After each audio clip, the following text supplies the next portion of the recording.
Good morning, good evening, good afternoon, good night, wherever you are. Welcome to Vegan World 2026, the Moonshot of Our Generation. And today we're going to be talking about the 7 core shifts with our guest, Melvin Taylor.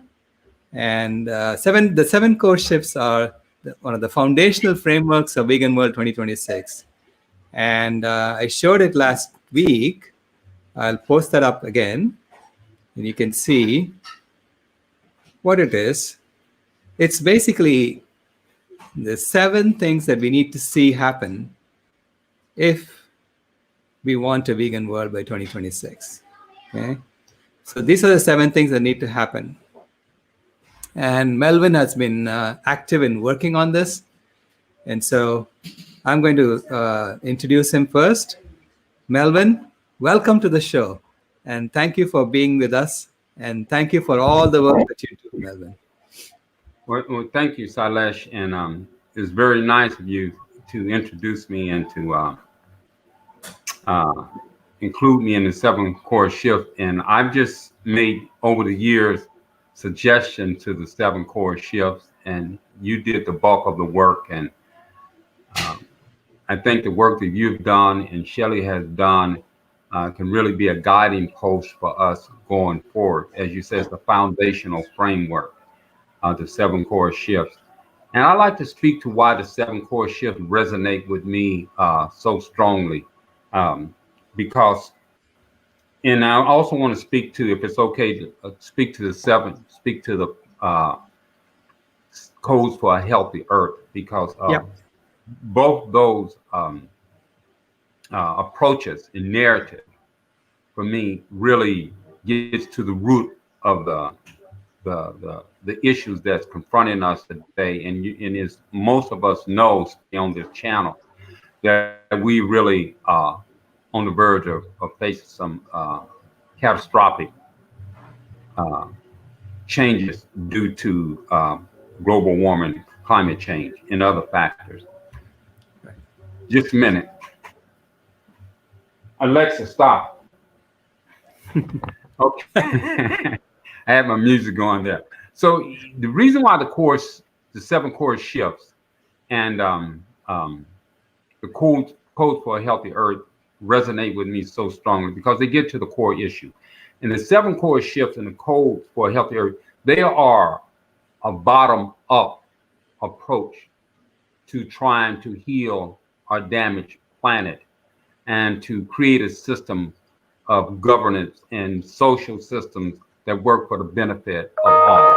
They're a ground-up approach. Whereas when we look at the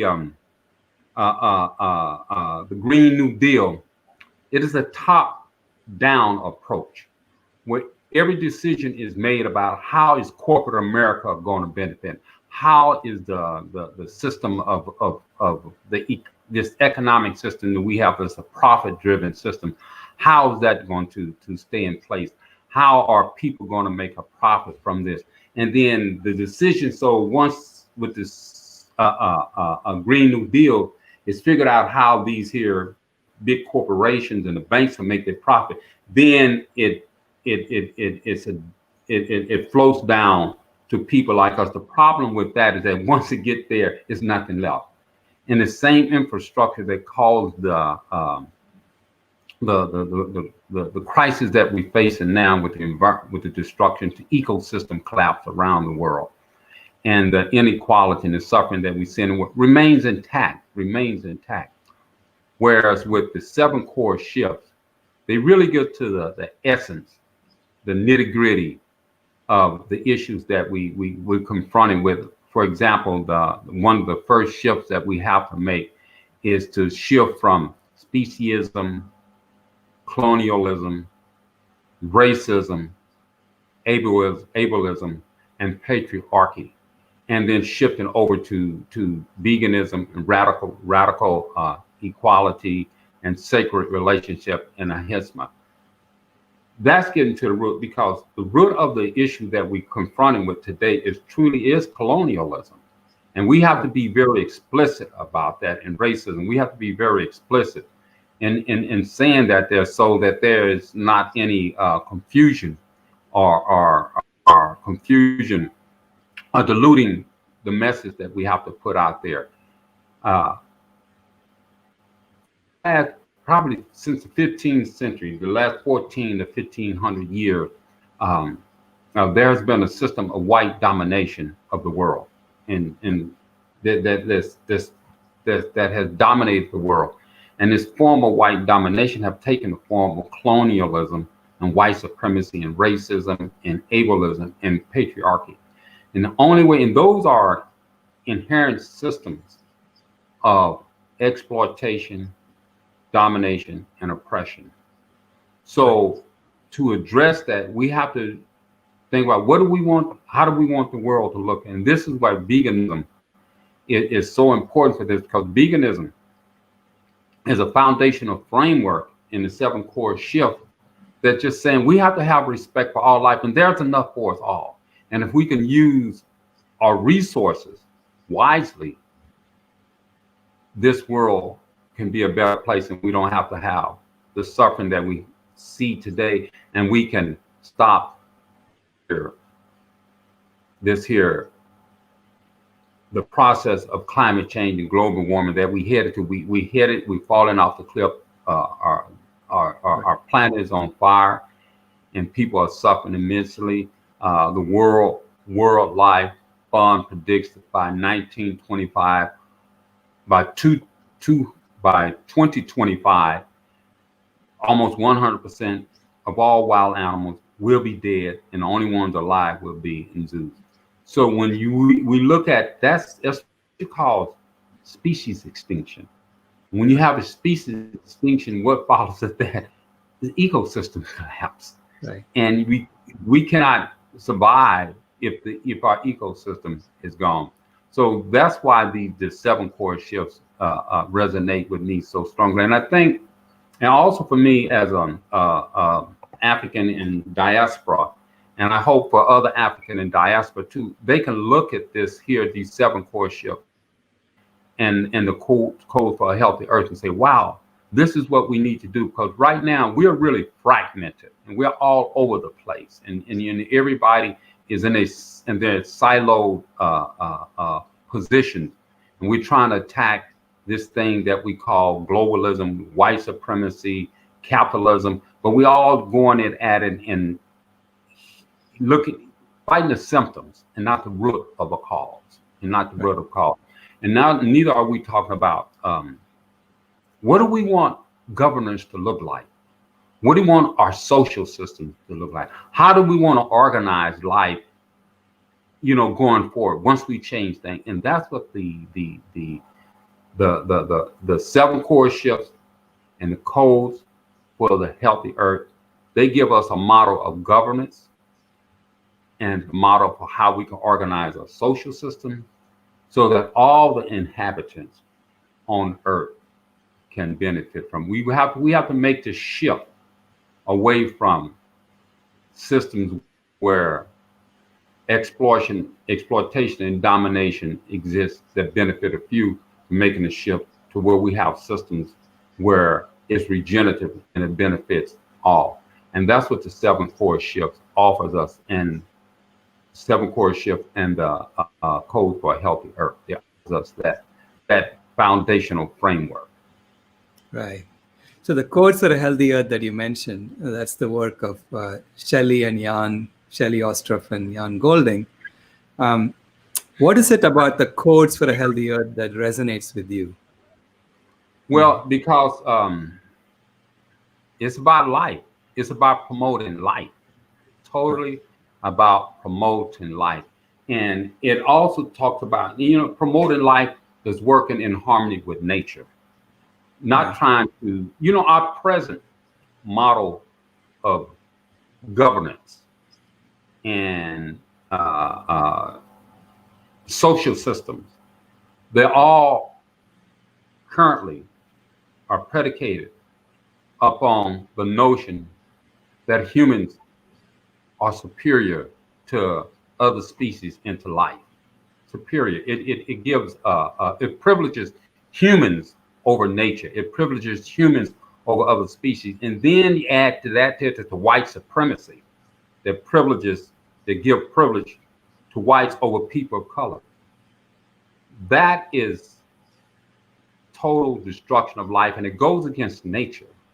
So what the Right. codes do is try to bring us together so we can work in harmony in nature, so we can develop, as you said, a foundational framework. And what the codes do, they offer us a foundational framework for whole systems, health, and healing. Whole systems, health, and healing. Right now, we're looking at a world, as I said earlier, we're so fragmented, we're so partialized, where everybody is in their silo position. We're trying to fight racism over here. We're trying to fight income inequality over here. We're trying to fight against animal cruelty over here. We're trying to fight against biasness against people because of their sexual choices. We are fragmented. And what the codes do is give us a story to tell and a foundational framework to work from that brings people together across national, cultural, and ideological boundaries for whole systems, health, and healing.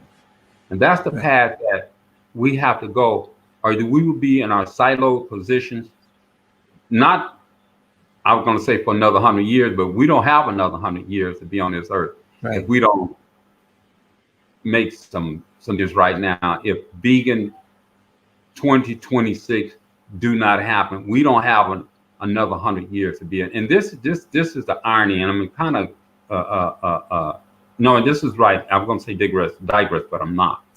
So many people in the Western world, and we are so cushioned by materialism. Like we could turn on our lights and there's electricity. We turn on our faucet, there's some running Right. water. I just yesterday I went into my bathroom and I was almost out of toilet paper. I said, I need to go to the store to get some toilet paper. And I said, wow. And then as I was doing, I said, wow, most of the people in this world, they can't run to the store and get any toilet paper. I said, Right. wow. They Right. can't just turn on the water and there's some running water. Right. And just that simple act of me, I could go down to the store and buy some toilet paper.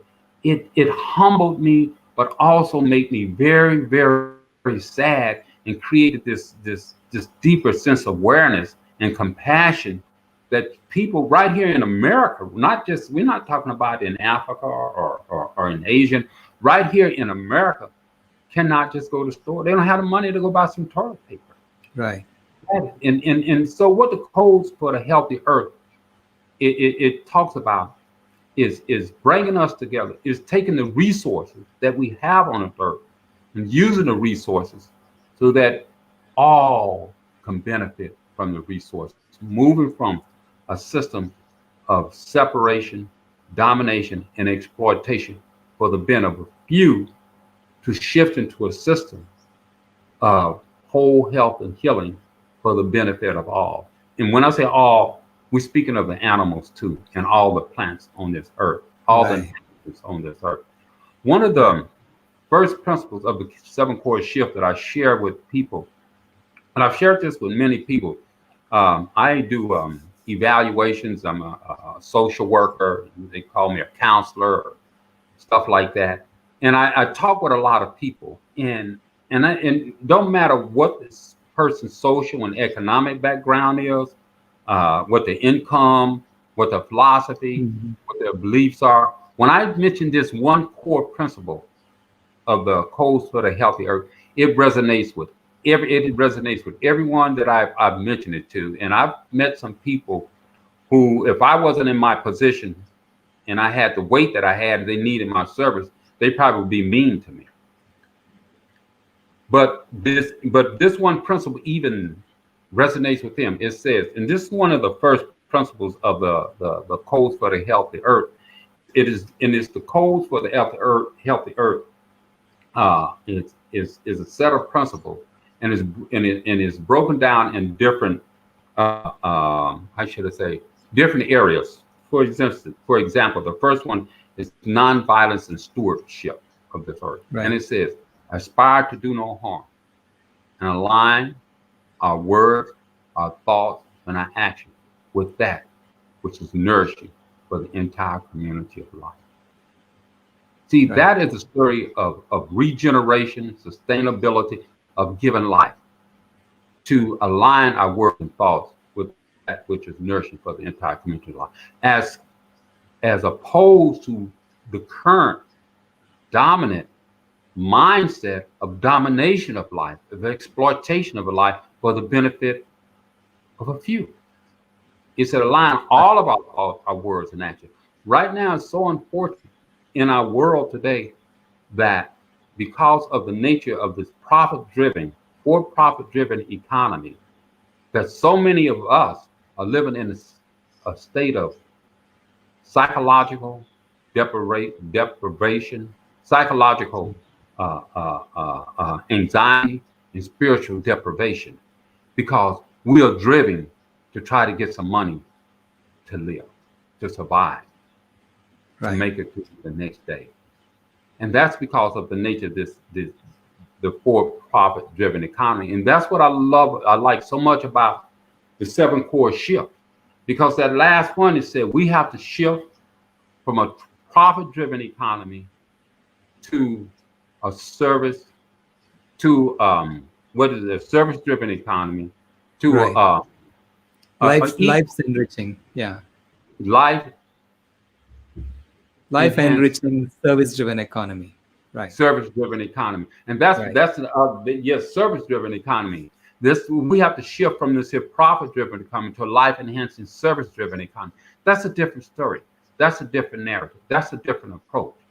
And once Right. again, to my brothers and sisters in diaspora, and also to the white brothers and sisters and people of color around the world who are passionate about making this change, unless we address the issue of the economy and have a model and approach for that, we will have more of the same thing. As the Right. Green New Deal is more of the same thing. So going back to these 7 core shifts, as I said, I've shared that first principle that Shelley and Jan have given us, and that's to aspire to do no harm and align our words and our thoughts and action with that which is nourishing for the entire community of life. And there's not one person that I've shared that from didn't say, oh yeah, oh yeah, that's cool. I believe in that, I like that. But then here's where Right. the challenges come. Here's where the challenge comes, is how can they live that daily in this here current economy that we have. It makes them aware, it creates that awareness that there is some cognitive dissonance between Mhm. how they're currently living and how we can live. Once that awareness, that cognitive dissonance coming there, they kind of shut down and say, oh, but we can't do that right now, but they get it. They get it Right. because it's for the benefit of all. And that's one of the things about our current mindset of this system of what we call democracy, which is inherently flawed because it's based upon a hierarchical model, Right. of a patriarchal hierarchical model of separation, domination, privilege, and exploitation. Right. So that's an inherent contradiction and an inherent flaw in it. So what we're talking about with the 7 core shifts and the codes for a healthy earth, you're removing that. We're talking about distributive governance. We're talking about having local councils of people who are Right. making decisions. It's not about, is it good for the bank's too big to fail? The bank's too big to fail. It's not about it just good for GM. It's not about it just good for Apple. It's not about it just good for Costco. It's not about it this good for mobile. No, it's about it's good for the earth. Is it good for all people? And as long as we have an economy driven by the mindset of separation and domination that privileges humans over nature, over all the resources, over the wolves, the lions, the bears, the trees, we're going to have white supremacy. Not only, Right. let me say, we're going to have a mindset of separation and domination of privilege, and exploitation. And how that mindset is taking form in the world today since the 15th century is in the form of white supremacy. Now, having said that, this mindset existed before, because Right. there have been other civilizations before Europeans, before Europeans developed what they call civilization, far before Greece and Rome, which are the pillars of Western civilization, and ever came into existence. There were African and Asian civilization that was based on a hierarchical, patriarchal model. Right. And that model still was the mindset of separation, domination, and oppression. Right. And so now we into modern times, since the 15th century, this mindset of separation, domination, and privilege has taken the form of white supremacy and white racism.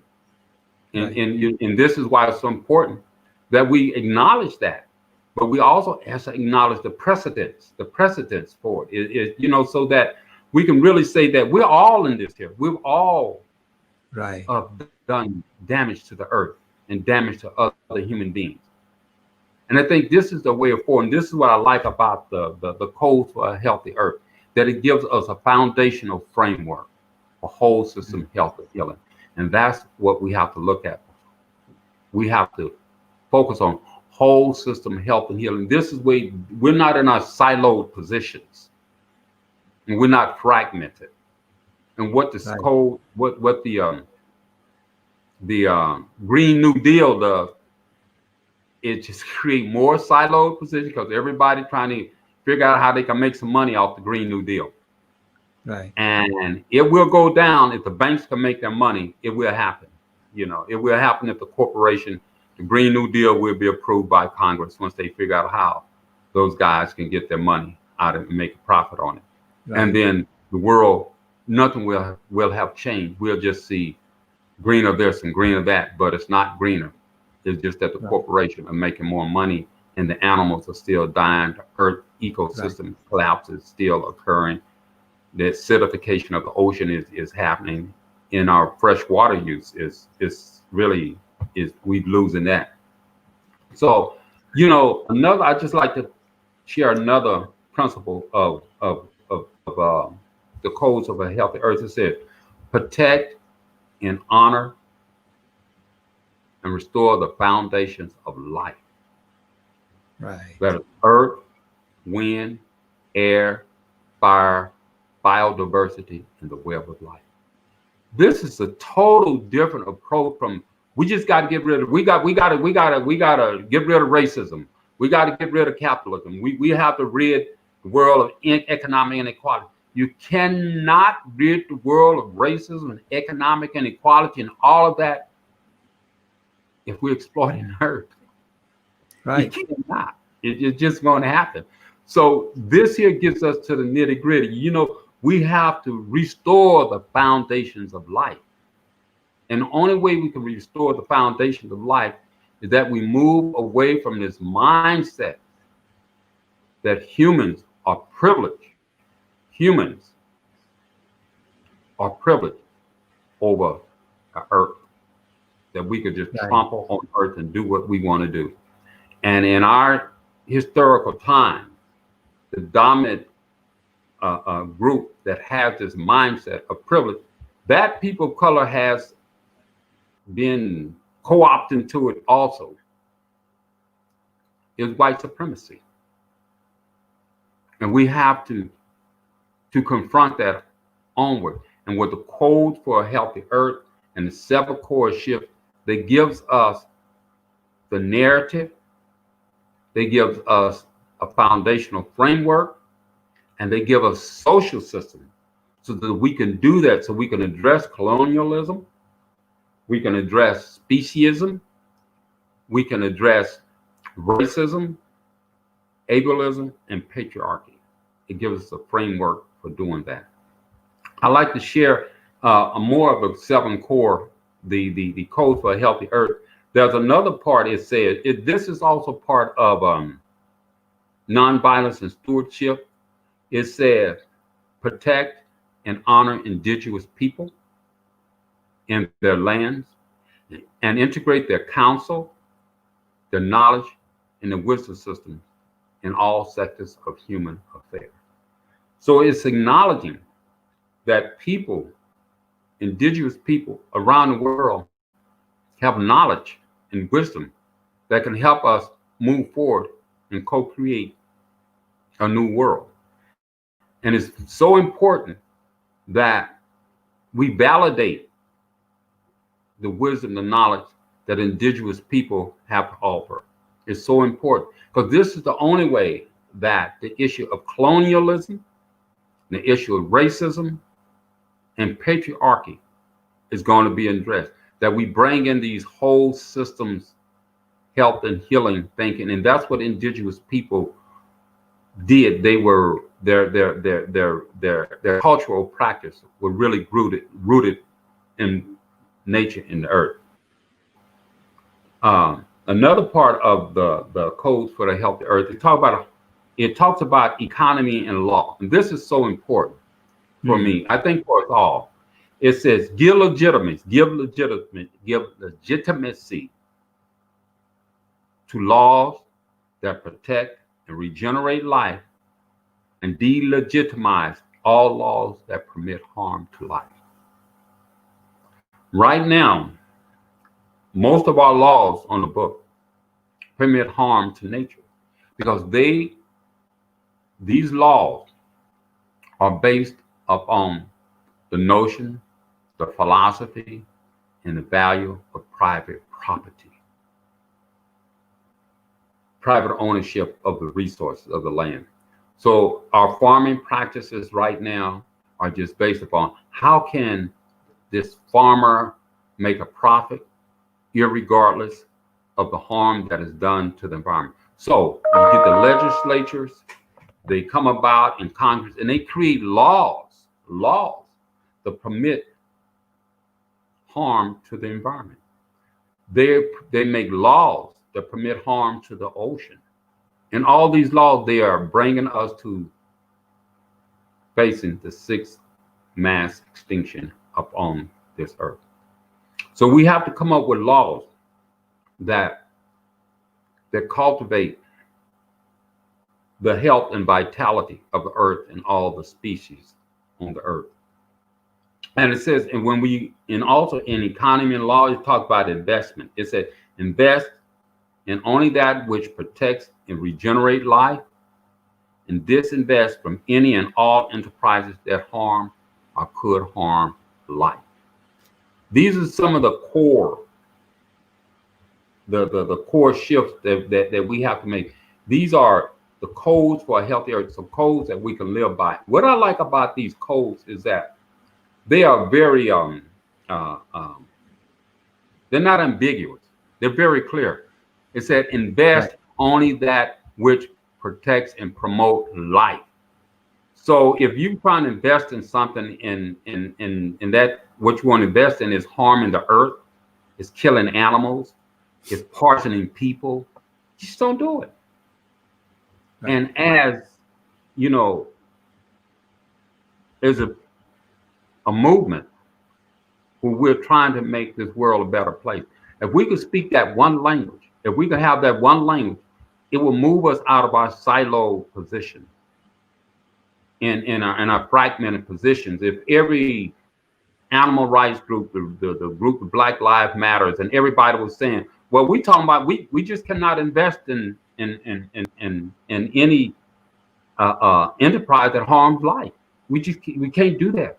Or we say that give legitimacy to laws that protect and regenerate life. That's what we have to do. It's so clear. Another one that I would like to go back up to is part of the nonviolence and stewardship.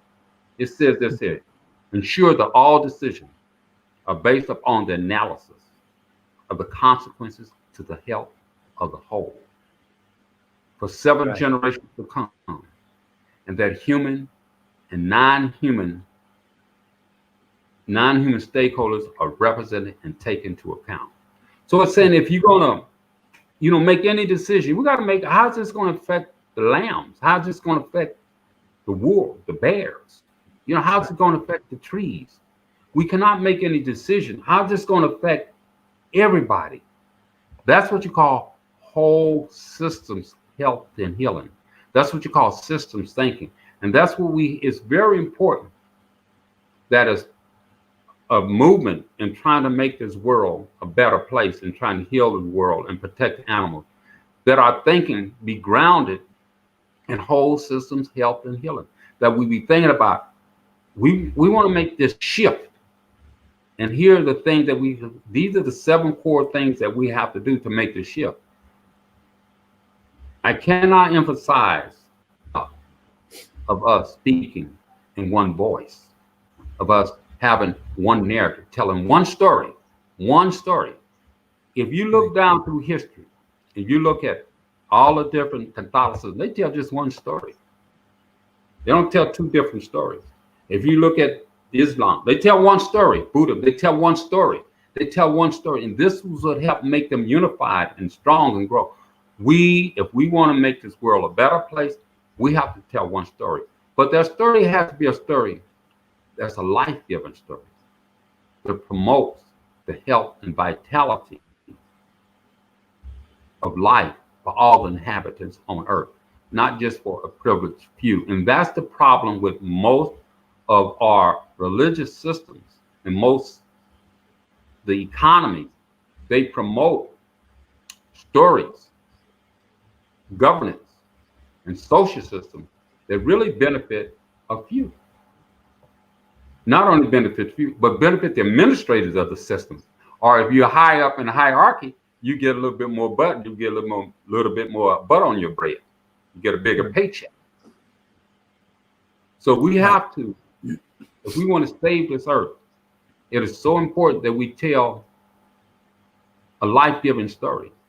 And the 7 core shifts and the codes for the healthy earth give us that story to tell. It gives us a total different narrative. Because what we have to do is decolonize our thinking. And this is so important. We have to decolonize our thinking. And this is the beauty of a core shift of a 7 core shift and the codes for the health earth. They totally decolonize the thinking and our value system. Because most people unwittingly, unknowingly, and innocently supports a system that destroys life, that destroys the environment. Most people that eat animal flesh, they're truly victims. You know, I know there's a controversy about being victims, but most people that's eating animal flesh are victims. They don't know. You know, they're truly victims. You know, when you look at the suffering that's going on in the Congos and Syria, you know, when you look at the suffering that's going on in India, the people around the world, poor peoples, these people are victims. They don't know what's hitting them. They don't have a clue. A victim is someone who's truly innocent. They didn't do anything. You're just walking down the street and somebody come out of nowhere and mug you. You are a victim. Someone take total advantage of you, just overpower. You are a victim.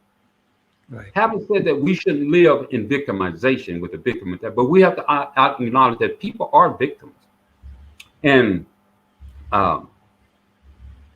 often people who are victimized, they are so desperate to live, to survive, that they're in a survival mode, and if they have to eat animal flesh and do what they have to, they will do it. So that's where we really come in. We really have to come in pushing a global change. And the only way we get this global change is through telling a new story. And we have to tell this new story. And we all have to be unified around telling this same story. I like the 7 core shifts, and I like the code for a health earth because they tell the truth, the whole truth, and nothing but the truth about how we can regenerate life and how we can all live on this earth. If you have a story that says, okay, this group of this person can benefit from it and it's going to be right for everybody, that's not the truth. That's not truth. That's deception. That's deception. That's falsehood. In our current system, is designed so that those in power and their administrators, the financial elite, can remain there, can stay there. So we have to use language that Right. embodies life. And that's what I like about the seven core shift in the code. That they use language that embodies life. Whereas when we use language of profit, what's that other one they say? The big thing for economic growth. Oh, golly, economic growth. That is so anti-life and Right. for profit. And we have to worry about how the economy is going to grow. You know, all decisions about that's so anti-life. And that try to privilege humans over nature, over the resources. And the codes for the healthy earth, it offers us a whole system framework for for creating governance that's based upon this principle. The principle is eco-governance. It says the only legitimate purpose of governance is to cultivate the health and the vitality of the earth and all the inhabitants of the earth for generations to come. The only Yeah. purpose. So if we're not doing that, we are putting a lie out there and deceiving people. Right. Absolutely. When an animal is worth more caged than when the animal is free, and we play a game where we are trying to maximize our worth, obviously all the animals are going to get caged eventually, right? So that's what we have created, a game in which we are constantly, maximizing the hunting for money, so to speak.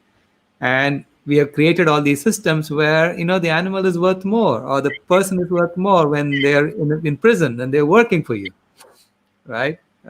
So we imprison people just so that they can work at very low wages. And so uh, this is how we have been continuing the slavery by other means, so to speak.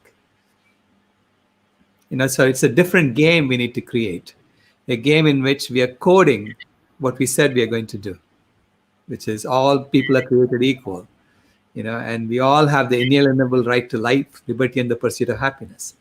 That literally means everyone should have an universal basic income, right? And so we need to create a game like that. And the codes for a healthy earth and the seven core shifts give us the framework to design this new game. So thank you for all the work that you've been doing on this, Melvin. It's clear to everyone that you have thought about it so much. Well, thank you, Sailesh, for for inviting me and being a friend, and also helping me to tell a story. See, that's why one of the reasons I appreciate you and Kelly and Yan so much, because you guys gave me a story to tell. I didn't like the story I was telling before, but now I have a story that resonates in my heart. I know it's right because it's a story about life. It's a story about giving life. It's not a story about the domination of life. Right. And it's a powerful story. And I hope that everyone viewing this here will go and check out the seven core shifts and the codes for a healthy earth, and tell everybody about the seven core shift and the codes for a healthy earth. Because we must be unified around one story and telling one story. For my brothers and sisters and Africans in diaspora, I urge you in all sincerity to look at the codes for a healthy earth and the seven core shifts. Right. And let's unify around that. And also to the white brothers and sisters who are in the struggle, I also urge you to look at the seven core shifts and the codes for a healthy earth. And let's tell that story. And we don't need to let's tell that story, because they tell the truth, the whole truth, and nothing about the truth, about how we can create a better world and save humanity from the next 6 mass extinction. Right. So it also gives us a framework for measuring proposals, right? When Yeah, someone yeah. Green Oh, New that's Deal, very yeah, good. we That's can check that's how many of excellent. the 7 core shifts do they meet, right? And Yeah, then score them out of 7. yeah. It gives us that framework for measuring proposal. Yes, that's excellent. Yeah, Right. So, I mean, I was calculating that the Green New Deal is 0 out of 7. The Paris Climate Accord is also 0 out of 7. And probably the Kiss the Ground, Alan Savory and everything he's doing is maybe 1 out of 7. And even that one I would question, is it really 1 out of 7?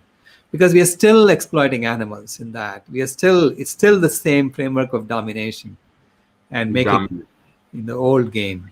Yeah. Alan Savory. I don't know in terms of agriculture, and I don't know much as that guy know, but I know it's absurd to think that you could raise a lot of cows without taking up a lot of water that people need. Here you have areas of drought, and you're talking about raising cows. Well, who's going to get the water? Cows require a lot of water, So Right. it's just asinine, when we can the the the the we can raise grains that don't take a lot of water, and people can live, can get vitalizing food.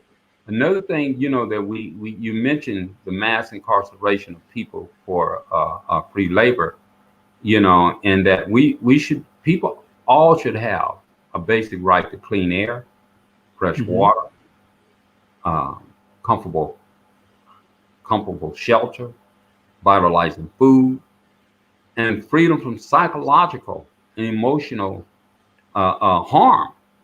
And on our present systems, most of us, even here, we don't have clean air. We have to go to the store to get this water that don't have minerals in it. And then if you want to get the water that's getting minerals in it, has more, costs you more, and we don't even know if that's really fresh drinking water. We definitely don't have any fresh air. A lot of us, we may have comfortable shelter, but we all living with this psychological fear, you know. And so that's one of the other things that the code talking about. These should be basic rights that all humans have. And when we look at the Amazon, what's happening in Amazon is so in Africa, all across the world, where the forest that gives us life is being destroyed. People been living in these forests for thousands and thousands of years, and they could continue living, and they don't need to learn how to use a computer. They don't need to know how to drive a car. They don't need to know how to build a house. The forest is their home. They've been living and in forest thriving for thousands of years. Now you say you want to destroy the forest in the name of progress, so that now these people got to go and get a high school diploma, got to go get a degree. You civilize. That is the most. It just I can't even think of the word for it, but it's cruel. We destroying the forest. These people don't need to get a PhD. They don't need a law degree. They know how to live. The forest is their home, and they're so knowledgeable about the forest. And we're burning it up. We're destroying it all just to get the resources so that Western civilizations can live in affluence, in Right. opulence. Opulence. I was telling my grandson yesterday. I mentioned the word opulence to him. He said, "What is opulence?" I said, "Opulence is having so much, it's ridiculous. You don't even need that." I said, "Like if you have 100 pair of shoes." Right. And that's how it is in the Western society. We take it from the world indigenous people and colors so we can live in opulence over here. Right. And it's so harmful and so disrespectful to the earth and to the people. And the code for the healthy earth and the 7 core shifts is a bottom up approach. A bottom up approach. And like you said, they give us a framework. They give us a framework So how we can measure things, we talking to politicians, we talking to bankers, whoever we talking to, we can say, oh, that's cool, but how do that fit in with protect the environment, to do Right. no harm? You know, how does this align with ensure that all our decisions are based upon the health of the consequences to the whole, and that all stakeholders are included and taken into how is this going to help the gray wolves, the bear, the lion? See, give us that framework to work from, and also to compare and contrast, so that we don't go back and forth be this think that we're going to no it's sad to think, it's not sad, but it's wasteful to think that we can negotiate with bankers, with the captains of enterprise, that we can negotiate with them how to make this world a better place, because their whole premises is based on private property and making a profit. So if you can make a deal with them where they can still make a profit, but still the existing inequalities of suffering exist in the world, they'll say, sure, we got a deal. But if you are speaking with them and you talking about taking away the privilege, the advantages that they have so that the whole world could benefit, you won't be very successful in that conversation. And this is why we have to be uncompromising in our stance about ending colonialism, racism, speciesism, ableism, and patriarchy. Because those are systems and beliefs of oppression and exploitation of life itself. They are systems and beliefs of oppression and oppression of life itself, and move toward veganism, which speaks to compassion for all life and battle equality. One of the other principles of the Code for the Healthy Earth, it talks about, it says, this is in harmony and diversity. It says, ensure the full protection and equality of girls and women in all social sectors. In all social sectors. And it said, develop our understanding about the essential and vitalizing nature of human and ecological diversity. These codes offers us a foundational framework. It's very important that we acknowledge as nature do. Nature don't say, okay, the bee has got more to offer than the grasshopper, or this plant is more beautiful than the other plant. Nature don't do that. Nature does not privilege any animal or any plant over any other plant or animal. It doesn't do that. Humans do that. But humans have not always done it. We have, and then this is one of the things about indigenous culture. And they've been called primitive, savage, infidels, and everything else, because they know how to live with nature. With nature. I was watching this film, and I encourage anyone. It's called it's in the Congo, and these Bushmen, they live in the forest, and they know 3,500 different botanical plants and what their properties are and how they heal. None of them have read a book, but they know the properties of these plants. They know how to live in that forest, and they know how to get along with the animals. And they have stories about the animals and the gorillas, and they know how to live in harmony and coexistence with them. One of the tragedies of colonialism that came, they put this here story of this here division and conflict between humans and animals. Right. We have shared this earth, humans and animals, for eons, and we were able to live in harmony with them, stand out of their way, and we stand out and live in harmony. We coexisted with them for eons.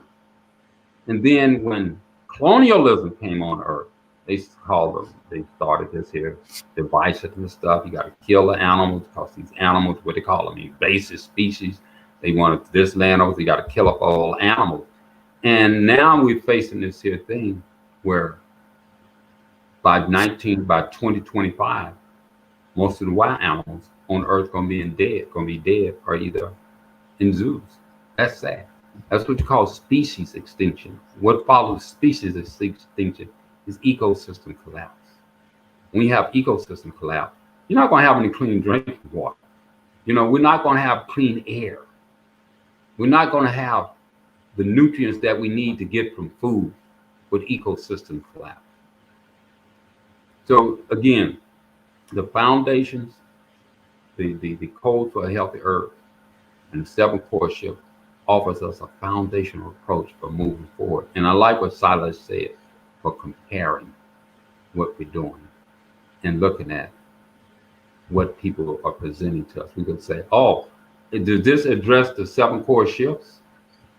Does this address cruelty to animals, love, and what's this, love and compassion for animals? If it's a policy that's not talking about love and compassion for animals, we can't compromise on it to say, oh, well, at least it's going to save the goats, but we can kill the other animal. Oh, at least it's going to save these, but we could kill other. That's nothing to compromise on. We can't compromise on it. It got to be all a no deal, all a no deal. And and I just want to say this again, also to African and diaspora and all over the world, but particularly to those in the United States and America, is that what we see right now with this COVID, that the majority of people dying from that are people of color. And my understanding is the majority of those are Black women who are obese, and they have comorbid medical conditions. They have other medical problems, like they may have diabetes, cancers, heart problems, and these other chronic degenerative medical conditions. And they are the main victims of this COVID. But when you look at what's killing people in America, and particularly America, and when you look at what's killing Black people in America in particular, it's the food we eat. It's the food. When you look at the cause of the chronic degenerative diseases, even before COVID came into being, like diabetes, cancers, cardiovascular disease, obesity, high blood pressure, stroke, autoimmune disease, that's killing hundreds and thousands of people every year. And the majority of those are people of color. The only thing, when you have a cardiovascular disease, that means that your arteries are clogged with something. When you have a stroke, that means that your arteries is clogged with something. And a lot of people don't know that obesity in itself is inflammation in the body. When you have cancer, that's inflammation in the body. And the only thing that gives us this inflammation and that clogs our body is animal food, animal products. So I want to say that if the one of the most valuable things that we can do to heal ourselves is to go vegan. And I know that may seem like a big stretch, but it's not as far as you think, because right now you're already eating a lot of plant-based food. Just move the meat off or eat more plants. This is the most powerful thing that we can do to fight against COVID and to heal ourselves, is to put food in our body that's vitalizing to us, that's vitalizing to every organ in your body. So when you eat a carrot, every bit of that carrot that goes into your body is vitalizing your body. It's doing something to heal you, to make you stronger. When you eat a pineapple, when you eat an apple, when you eat some beans, when you eat some rice, all the nutrients and the chemical and the minerals and the vitamins is going to make you healthy and strong. But when you eat meat, when you eat dairy and animal food, it might be a little bit of that stuff in the meat that might have a nutritional value, but 90% of it is killing you. It's giving you the heart disease. It's giving you the diabetes. It's making you obese. You know, is filling your lungs with inflammation. It's causing the cardio, causing your arteries to be clogged. So I want to encourage people of color to go vegan, not only for our health, but to help fight against climate change. If you want to fight against racism, if you want to fight against the industrial prison complex, if you want to fight against the income inequality, and this may not seem relevant or it seems as powerful as going vegan. Because this whole economy is based upon people being sick. And the food industry is the biggest part of this economy, the largest part of this economy. If people were healthy, if people were vegan, guess what? You would need the cardiovascular surgeon. You would need the doctors that's giving you pills for diabetes. You wouldn't need all these here doctors that are trained to give you a pill. We can heal ourselves. So when we look at the food industry, we look at the medical industry that includes the pharmaceutical, that includes making all these expensive medical machines and MRIs and all that stuff. And you look at all of that there, all of it is based upon a population being sick, have a disease. Right. No one get clotted arteries from eating beans, potatoes, rice, vegetables, and fruit. You don't get clotted arteries. It just don't happen. You don't get diabetes from eating that stuff. One of the myths that's out there, if I talk about diabetes, they call it sugar diabetes. When you ask most people, say, what causes diabetes? They say sugar. Sugar does not cause diabetes. Sugar does not cause diabetes. It's just you got too much excessive saturated fat in your body that makes it impossible for the insulin to do its work. And then you get excessive sugar in there. And then it makes you, it stores into adipose fat. And then they say, well, you got to reduce your sugar. Well, if you reduce your sugar, what they're saying is that you're trying to clean up, get the saturated fat out of your body. So we can do a lot to heal our health. And I just want to highly encourage anyone who has a chronic degenerative medical conditions like diabetes, high blood pressure, is to look into going vegan. And there are resources that you can do that with. You can probably a family member or a friend or somebody in your community, or you could just Google and just take your time and take baby steps. Take baby steps. And go the Physicians Committee for Responsible Medicine has great resources for people who want to heal themselves. The PCRM.org has great resources.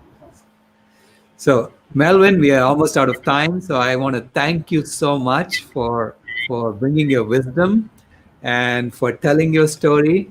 And this is the story we all need to tell together, right? Codes for a Healthy Earth and the 7 core shifts. And we need to use that to measure everything that people propose from now on. Let me say I'd like to say one more thing, Sailesh, before we go. Sure. What moved me, I met Sailesh about 7 years ago. And the reason why I became a vegan, I was saying, Sailesh, because I abhor oppression in all of its forms. I said, how do you fight them? They're so powerful. They own the media, they own the military, they own all institutions. How do you fight them? How do you? The system, they're so powerful that, how do you fight them? And he showed me that picture in the back of him. And he showed how when you go vegan, life flourishes and thrives. That's it. By going vegan, there's one thing that you can do. You can fight the system. If enough of us go vegan, I could guarantee you that this system will implode. It will collapse. if enough of us go vegan, and you will heal yourself. With that, thank you so much, Melvin.